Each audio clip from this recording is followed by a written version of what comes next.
Good morning. ಇವತ್ತು ಮಂತ್ರ ಹೇಳೋಣ.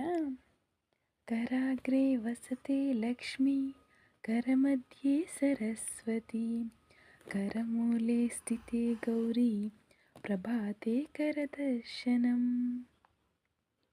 ಕೃಷ್ಣನ ಮಂತ್ರ ಹೇಳೋಣ. ಕೃಷ್ಣಾಯ ವಾಸುದೇವಾಯ ಹರಯೇ ಪರಮಾತ್ಮನೆ, ಪ್ರಣತ ಕ್ಲೇಶನಾಶಾಯ ಗೋವಿಂದಾಯ ನಮೋ ನಮಃ. ಜಯ ಹನುಮಾನ್ ಮಂತ್ರ ಹೇಳೋಣ.